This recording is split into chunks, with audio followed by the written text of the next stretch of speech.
السلام عليكم. اليوم غادي ندير وصفه صحيه اللي هي غريبه ديال القرقاع، اللي هي سهله وفيها مقادير سهله وبسيطه، ما فيهاش بزاف المقادير. كنتمنى تجربوها لانها سهله ولذيذه. عندنا في المقادير عندنا معلقه ديال الماء زهر، عندنا ابيض بيضه، عندنا سكر اغيتريتول معلقه صغيره، عندنا خماره يعني تقريبا انا درتهاش كامله، عندنا 2 معالق كبار تاع كونفيتور اللي مصايباه ديال الفريز، مصايباه انايا طبيعي يعني ما فيه حتى شي حاجه. وعندنا تقريبا رابعه ديال القرقاع اللي هي تقريبا زلافه. انا بالنسبه لي الكميه درت كميه صغيره يعني ما درتش بزاف. الا كنتي باغا ديري كميه اكثر ممكن انك تدوبلي المقادير.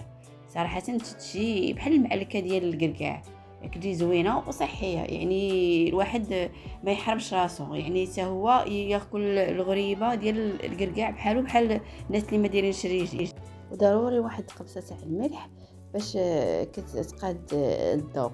صافي هادو هما المقادير اللي عندنا اللي غنستعملو، يعني ساهلين ودغيا تلقاوهم.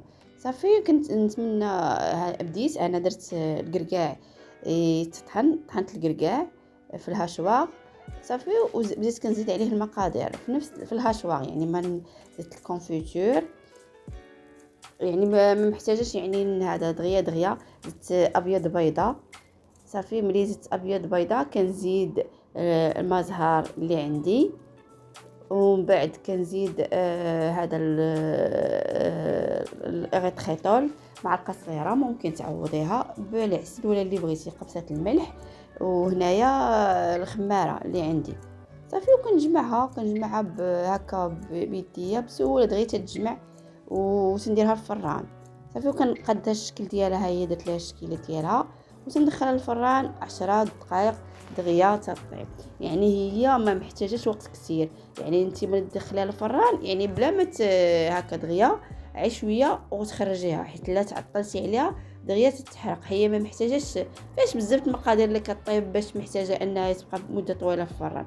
صافي وكتخرجيها تجي صراحه لذيذه يعني. وفهمتي الناس اللي كيذوقوها واخا دايرين الريجيم تتعجبهم، لان البنه ديال القرقاع مع هذوك المقادير تتواتى وتعطيك واحد لوغو زوين. صراحه انا تتعجبني من الحلويات اللي عندي مفضلهم، وفهمتي صحيه وفيها يعني ماده اللي زوينه اللي هي القرقاع، وصراحه وسهله يعني ما فيهاش بزاف التمارين. نتمنى تجربوها لانها تستحق التجريب وسهله. ايوا بصحتكم وراحتكم.